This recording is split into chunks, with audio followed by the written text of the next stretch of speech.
So my fiancé chose his pregnant ex-girlfriend over me at our engagement party. In front of my parents, his parents, my brothers, my grandmother, 75 guests total. He cried and said he still loved her. Then he left with her. That was 11 days ago and I still haven't slept a full night since. I need to get this out because I feel like I'm losing my mind and everyone in my life keeps telling me different things and I don't know what to think anymore. My mom says I need to process. My best friend says I need to rage. My therapist says I need to feel whatever I feel. I just need someone who doesn't know me to tell me if I'm crazy for still wanting answers. His name is Emmett. We met 3 years ago at a friend's birthday party in Minneapolis. I'm originally from a small town about 2 hours north of here, but moved to the city after college. Emmett grew up in the suburbs, went to school in Wisconsin, came back after graduation. He worked at the same company as my friend Lauren's boyfriend, which is how we ended up at the same party. I wasn't even supposed to go that night. Lauren had been begging me for weeks because she wanted me to meet this guy from her boyfriend's office, some accountant type she thought would be perfect for me. I kept saying no because I had just gotten out of a situationship that left me feeling pretty raw, and the last thing I wanted was to be set up with anyone. But Lauren is Lauren, and she doesn't take no for an answer, so I put on a dress and showed up, and the accountant turned out to be boring as cardboard. I spent most of the night by the snack table avoiding him. That's where I met Emmett. He came over to grab some of those little pigs in blankets, and we started talking about how awkward birthday parties are when you only know like 2 people there. He was funny, self-deprecating in a way that felt genuine, not performative. We ended up on the balcony for 3 hours just talking about everything and nothing. When the party ended, he asked for my number and I gave it to him without hesitating. Our first date was a week later. Then another date. Then another. Within 2 months, we were basically inseparable. He met my parents by month 4. I met his by month 5. Everything just clicked in a way I had never experienced before. My mom loved him. My dad loved him. My brothers thought he was solid. His family welcomed me like I was already one of them. I knew about Ivy. That was his ex. They had dated for almost 4 years before they broke up. Emmett told me the relationship ended because they wanted different things. She wasn't ready to settle down, didn't want to get married anytime soon, wanted to focus on her career. He wanted a family, a house, the whole traditional thing. They tried to make it work, but eventually realized they were just on different paths. That story made sense to me. I never questioned it because why would I? He seemed genuinely over her, never talked about her obsessively, never compared me to her, never gave me any reason to think she was still in the picture. The few times her name came up, it was always in past tense. Always with this kind of resigned sadness, like he had accepted it was over and moved on. We got engaged 10 months ago.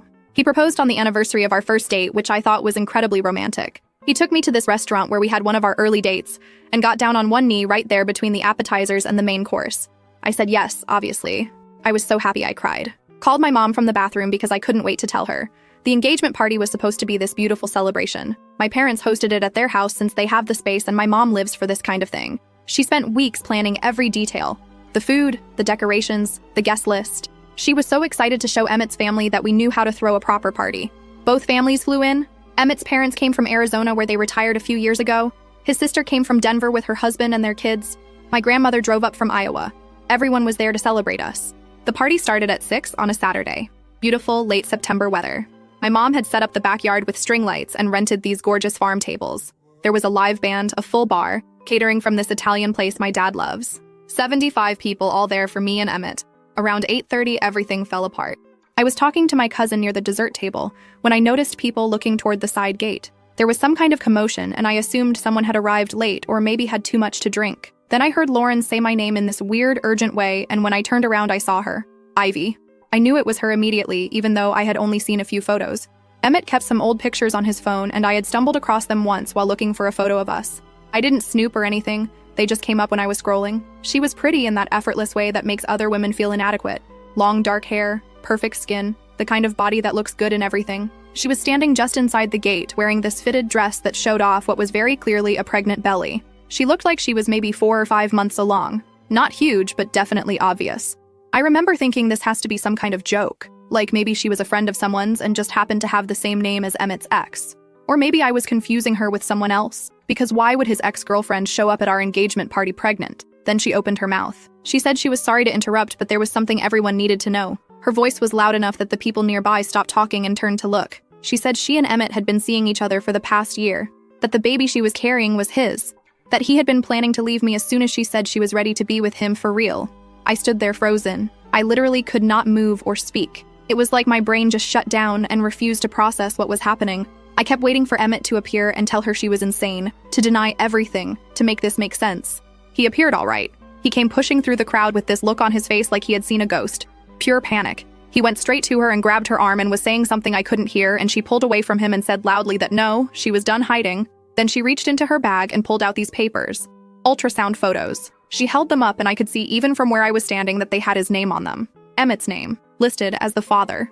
She said she had text messages, hundreds of them, where he talked about their future together, where he said he loved her, where he said he was only staying with me until she was ready. My mom was standing next to me by then. She had grabbed my arm like she was trying to hold me up. My dad was across the yard and I could see him moving toward us with my brothers right behind him.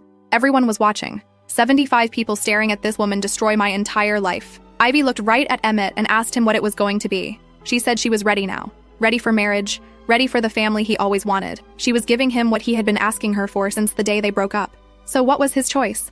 I waited for him to tell her to leave, to tell her she was lying, to look at me and tell me this was all some horrible misunderstanding. Instead, he started crying. He said he was sorry, that he had made a mistake, that he never meant for it to happen this way. He said he still loved her, that he had never stopped loving her, that their relationship had never really ended. They had just taken a break while she figured out what she wanted. A break. He said our entire relationship was him waiting for her. 3 years.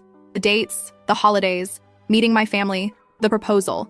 All of it was just him killing time until Ivy decided she was ready. My dad lunged at him. Actually lunged. My brothers Gabriel and Ryden had to physically hold him back. My dad was yelling things I had never heard him say before. My mom was crying. My grandmother was sitting in a chair looking like she might pass out. Emmett's parents were standing there in shock, not saying anything, and Emmett just stood there crying, saying sorry over and over, while Ivy stood next to him with her hand on her pregnant belly looking almost triumphant, like she had won something. He left with her. He actually left with her. Got in her car and drove away from our engagement party, from my family's house, from the life we were supposed to build together. Didn't look back once. The party ended, obviously. My mom tried to salvage things, tried to thank people for coming and assure everyone I would be okay. But there was nothing to salvage. Everyone had seen. Everyone knew. The most humiliating moment of my life had played out in front of every single person who mattered to me. Lauren drove me home that night. I don't remember much about the drive. I just remember sitting in my apartment afterwards, staring at the wall and feeling like none of it was real. Like I would wake up any minute and it would all be a nightmare. It wasn't a nightmare, though. It was real. The next few days were chaos. My phone blew up with messages from everyone who had been at the party. Emmett's sister texted me this long apology saying she had no idea and she was so sorry and she was cutting him out of her life. His mom left me a voicemail crying. My friends started a rotation to make sure someone was with me at all times because they were worried about me being alone. Emmett tried to contact me. He called maybe 30 times that first night. Left voicemails saying he was sorry and he needed to explain and it wasn't what it looked like. I didn't answer. Couldn't answer. What was there to say? He had said everything that mattered in front of 75 witnesses. But here's the thing. And this is why I'm posting, because I feel like I'm going insane. He showed up at my apartment 4 days after the party. Just knocked on my door like nothing had happened. I almost didn't open it, but I could see him through the peephole, and something in me needed to hear whatever pathetic excuse he was going to offer. He said Ivy had manipulated him, that she had known exactly what to say to get him to react that way at the party, that he had been caught off guard and panicked and said things he didn't mean. He said the baby might not even be his, that she had refused to do a paternity test, that she was using the pregnancy to trap him. I asked him if he had been sleeping with her. He said yes, but it was complicated. I asked him if he had told her he loved her. He said yes, but he didn't mean it the way it sounded. I asked him if our entire relationship was really just him waiting for her. He couldn't answer that one. He stood there in my doorway looking at the floor and couldn't answer, which was an answer in itself. I told him to leave. He didn't want to. He kept saying he had made a mistake and he could fix it, and if I just gave him a chance to explain everything he knew, we could work through this. I said there was nothing to work through. He chose her. In front of everyone. The conversation was over. I closed the door in his face. That was a week ago. He's texted me every single day since. Long messages about how he's not with Ivy anymore, how he realized she was toxic, how the baby changes nothing about how he feels about me. His mom has called me twice asking me to please just talk to him, to let him explain, saying she knows her son and he's not a bad person, he just made a terrible choice. Yesterday, his sister Amanda called me. She said Emmett had been staying with her since the party because he has nowhere else to go. She said Ivy had apparently been telling everyone that Emmett came crawling back to her the night of the party and they were together now, but according to Emmett, that's not true. He went to her place to confront her about what she did, and they got in a huge fight and he left. Amanda said he's been a mess, not eating, not sleeping, just sitting in her guest room staring at the wall. I don't know why she told me that. Maybe she thought it would make me feel bad for him. It didn't. But it did make me start thinking about things I probably shouldn't be thinking about.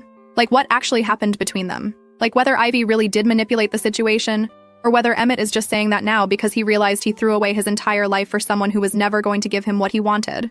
Like whether any of what we had was real, or if I was just a placeholder from the very beginning. My friend Lauren thinks Ivy planned the whole thing months in advance, She thinks Ivy got pregnant on purpose, knowing it would force Emmett's hand. She thinks Ivy was always going to show up at some important event and blow everything up, because that's the kind of person she is. Either way, he still slept with her. He still told her he loved her. He still stood in front of my family and said he had never stopped loving her. Those things happened regardless of who planned what. The wedding was supposed to be in April. We had already put deposits down on a venue. I was supposed to go dress shopping with my mom and Lauren next month. We had started looking at houses in the suburbs. I had this whole future planned out, and now it's just gone. And the worst part is I don't even know what I'm grieving. Am I grieving the relationship? Am I grieving the future we were supposed to have? Am I grieving the person I thought he was, who apparently never existed? How do you mourn something that might have been a lie from the beginning? If you made it this far, thank you for reading. I don't know what I'm looking for exactly. Advice, maybe. Right now, I'm just taking it day by day and trying not to fall apart completely. Update, 1 week later. I did not expect my last post to get the attention it did. Thank you to everyone who commented and sent messages. I read every single one, even if I didn't respond to all of them. A lot has happened since I posted, and I need to get it out because I feel like I'm about to explode. For some context that I should have included before. After the engagement party disaster, I blocked Emmett on everything. Phone, social media, email, all of it. I couldn't handle seeing his name pop up every 5 minutes with another excuse or apology. My mental health was deteriorating, and I needed him out of my space completely. But blocking him didn't stop his family from reaching out. His mom, Wilma, has been calling my mom almost daily. His sister, Amanda, kept texting me until I blocked her too. Even his dad, who I have spoken to maybe 10 times in 3 years, sent me this long message about how families go through hard times and forgiveness is important. I ignored all of it. Or tried to. Then 5 days ago, something happened that made ignoring everything impossible. I was at my parents' house for dinner. My mom had been insisting I come over more often because she didn't want me sitting alone in my apartment spiraling. So I drove out there on a Wednesday night for pot roast and what I thought would be a quiet evening. We were just finishing up when someone knocked on the front door. My dad went to answer it and I heard voices in the hallway. Then my dad saying something sharp that I couldn't make out, then footsteps coming toward the dining room. It was Wilma, Emmett's mom. She had driven up from where she was staying at Amanda's place specifically to talk to me. My dad was behind her looking furious, and my mom had already stood up from the table with this expression like she was ready for battle. Wilma started talking before anyone could stop her. She said she knew I was hurt and I had every right to be. She said what Emmett did was unforgivable, and she had told him so herself. But she said there were things I didn't know, things that might change how I saw the situation, and she was begging me to just listen for 5 minutes. My mom told her this wasn't appropriate, that showing up uninvited at their home was crossing a line, that if Wilma had something to say she could have called or written a letter like a normal person instead of ambushing us during family dinner. Wilma started crying. She said she knew she was out of line, but she was desperate. She said Emmett had been lying to everyone, including her, for years, and she had only just found out the full truth. She said Ivy had been threatening Emmett, had been holding something over his head, and that's why he had been seeing her even after he and I got together. My dad told her to leave. Not asked. Told. He opened the front door and stood there waiting, but Wilma kept talking. She said Ivy had told Emmett she would ruin his life if he didn't stay with her, that she had something on him, some kind of information that could destroy his career and his relationships, and she had been using it to control him for years. She said Emmett was a victim too, even if it didn't look that way from the outside. I finally spoke. I asked her what information. What could Ivy possibly have that would give her that kind of power over him? Wilma said she didn't know the specifics, that Emmett wouldn't tell her, that he just kept saying it was complicated, and he had made mistakes, and Ivy knew things that could hurt people he cared about. I almost laughed, not because it was funny, but because it was so pathetic. This was his defense. This was the big explanation his family had been building up to for over a week, that he was being blackmailed by his ex-girlfriend into sleeping with her and telling her he loved her and planning a future with her, as if he had no agency in any of it, as if he was just this helpless puppet being controlled by an evil mastermind. I told Wilma I was sorry she had driven all this way, but there was nothing she could say that would change what happened. Her son made choices. He chose to cheat. He chose to lie. He chose to humiliate me in front of everyone I loved. Whatever Ivy may or may not have on him doesn't erase any of that. He's a grown man. He could have told me the truth at any point in the last 3 years. He didn't.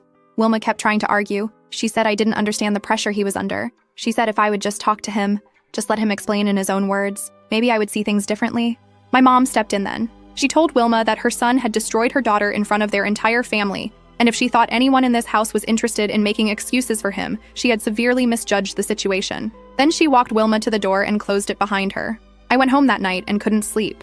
Not because I believed anything Wilma said, but because it raised questions I couldn't ignore. What did Ivy have on Emmett? Why was his family suddenly so invested in making sure I understood he was a victim? What was I missing? The next morning I did something I probably shouldn't have. I unblocked Emmett and sent him one message. I told him I wanted to meet. Just once. I said I wasn't interested in getting back together or hearing more apologies. I just wanted answers. Real ones. I said if he couldn't give me that, then we had nothing to talk about. He responded within minutes. He said yes, absolutely, he would meet whenever and wherever I wanted. He thanked me for giving him a chance. He promised he would tell me everything. We met at a park near my apartment 2 days ago. A public place so I would feel safe. I brought Lauren with me and made her wait in her car nearby in case things went badly. He started talking almost immediately. He said he had been trying to figure out how to tell me the truth for months, but he kept chickening out. He said things with Ivy were more complicated than he had ever admitted, and he knew that if I found out the real story, I would hate him. But since I already hated him now, what did he have to lose? He told me that when he and Ivy broke up 4 years ago, it wasn't because she didn't want to settle down. That was a lie.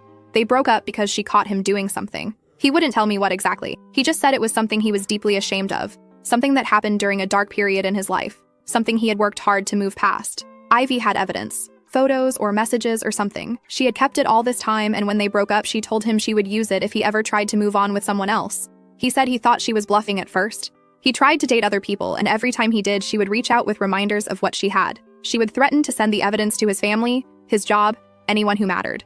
Then he met me. He said falling for me wasn't part of the plan. He was supposed to stay single and miserable. That was what Ivy wanted. That was her way of punishing him. But he couldn't help it. He fell in love with me, and for the first time he thought maybe he could have a normal life, despite everything. He said when things got serious between us, Ivy started demanding more. She wanted to see him. She wanted him to prove he still loved her. She said if he didn't do what she wanted, she would send everything to me, to my parents, to everyone. He said he felt trapped. He said he tried to end it with her multiple times, but every time he did, she would escalate her threats. I asked him why he didn't just tell me the truth. Why he didn't come to me and explain what was happening and let me decide if I wanted to stay with him knowing about his past. He said he was scared. That what he did was bad enough that he couldn't risk me knowing. That he would rather live a double life than lose me completely. I asked him about the night of the engagement party. I asked him why he said what he said if he didn't mean it. Why he told everyone he still loved her. Why he left with her. He said Ivy had texted him that morning. She said if he didn't publicly choose her at the party, she would send everything to every single guest. She said she had gotten the guest list somehow, had found contact information for people, had everything ready to go. He said he panicked. He said when she showed up and put him on the spot, his brain just shut down, and he said whatever he thought would make her stop. Then I asked the question that had been burning in my mind since this all started. Was the baby his? He said he didn't know. He said they had slept together, yes, but he had always been careful, and he wasn't sure the timing added up.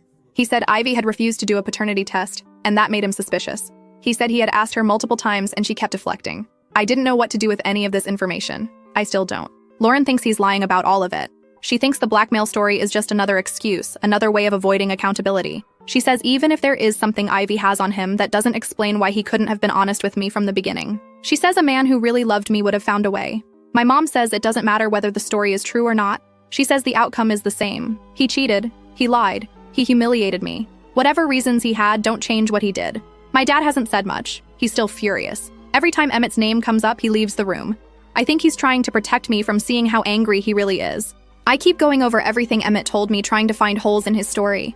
And there are holes. Plenty of them. Like, how did Ivy get the guest list for our engagement party? Why would blackmail make him say he loved her in front of everyone when he could have just said he needed to handle something privately? Why did he get in the car with her and drive away if he was supposedly trying to resist her control? None of it adds up completely. But none of it can be easily disproved either. And here's the thing that's really messing with my head. 2 nights ago, I got a message request on Instagram from an account I didn't recognize. No profile picture, no posts, created recently. The message just said, I know what he did. If you want to know too, meet me. There was an address, a cafe downtown, a time, tomorrow at noon. I haven't responded. I don't know if I should. It could be anyone. It could be Ivy trying to mess with me more. It could be one of Emmett's friends trying to set up some kind of intervention. It could be a complete stranger who has nothing to do with any of this. But what if it's someone who actually has answers? What if it's someone who knows what Ivy has on Emmett? What if meeting this person could finally help me understand what the hell has been happening in my life for the last 3 years? Lauren says absolutely not. She says this is how people end up in dangerous situations. She says I need to block the account and move on. My mom agrees. She says I already have all the information I need. Emmett betrayed me. That's the only fact that matters. But I can't stop thinking about it. I can't stop wondering what's really going on. And I can't shake this feeling that there's more to this story than anyone is telling me. But how am I supposed to move forward when I don't even understand what I'm moving forward from? I don't know what I'm going to do yet. I have until tomorrow at noon to decide. I'll update again when I figure out my next move, or when everything falls apart even more, whichever comes first. Final update. I went to the cafe. I know. Everyone told me not to. Lauren practically begged me. My mom said I was asking for trouble, but I couldn't not go.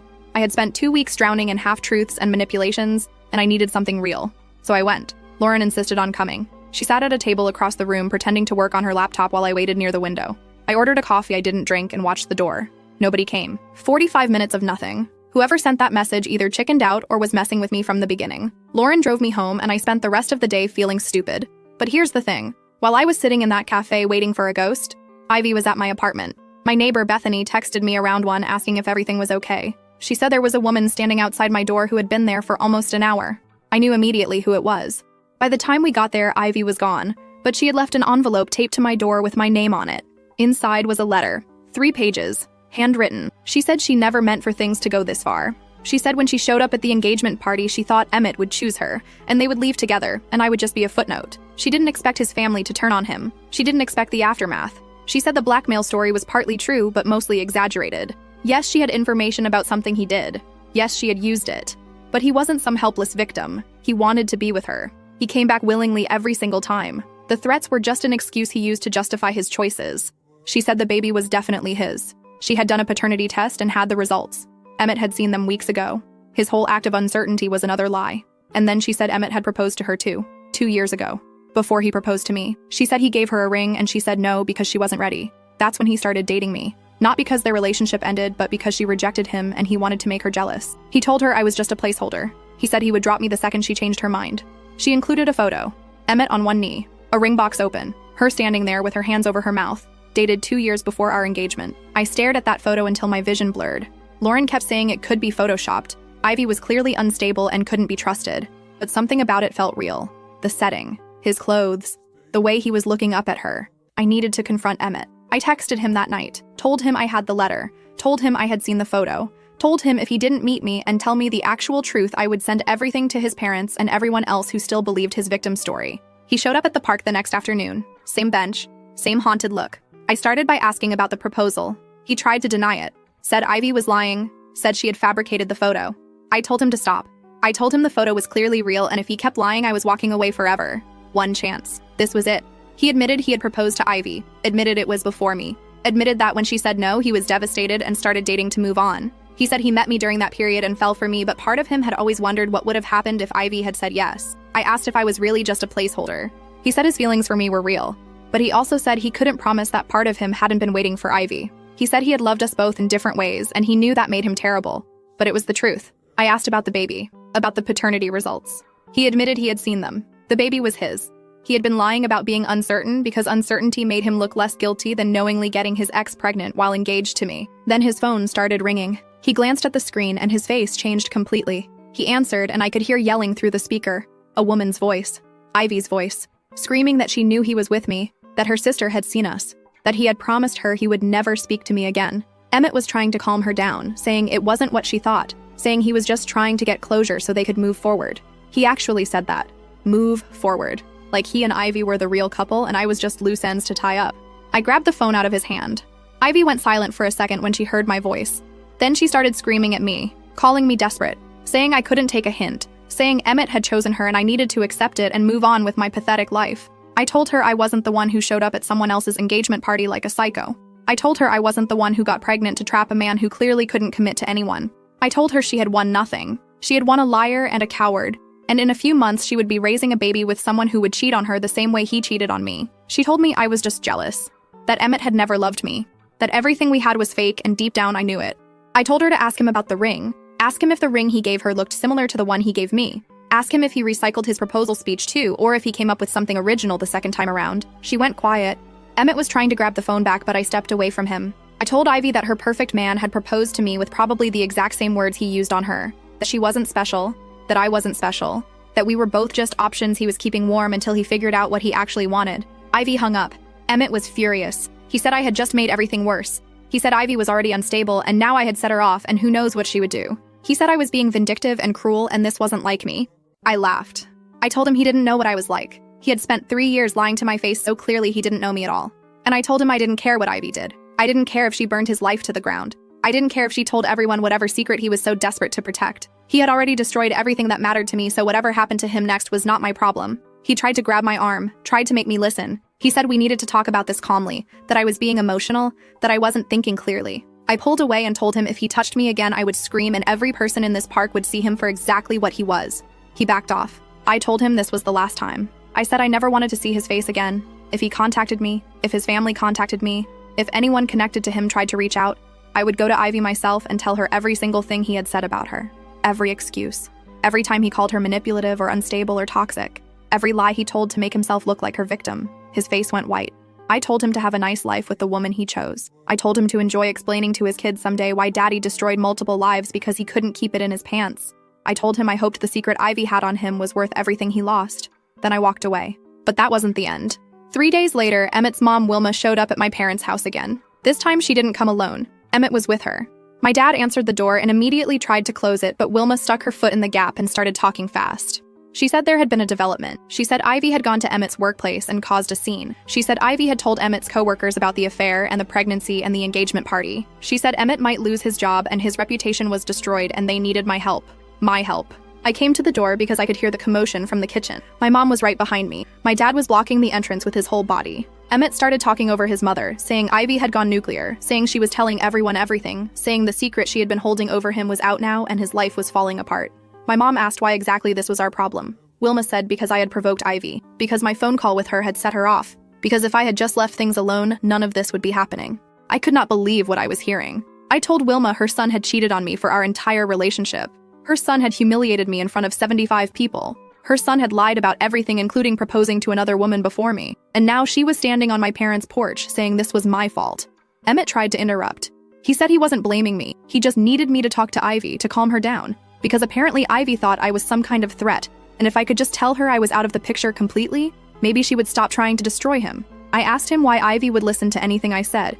He said because Ivy was jealous of me. Because even though she had won, she was convinced Emmett still had feelings for me. Because apparently during their fights over the past few weeks, he had said things about me that made Ivy insecure. He had compared them. He had told Ivy she wasn't as kind as me, wasn't as easy to be around, wasn't as loving. So even while choosing her, he was using me as a weapon against her. My dad told them to leave. He said his daughter had been through enough. He said if they didn't get off his property in the next 30 seconds, he was calling the police. Emmett tried one more time. He looked right at me and said he was sorry.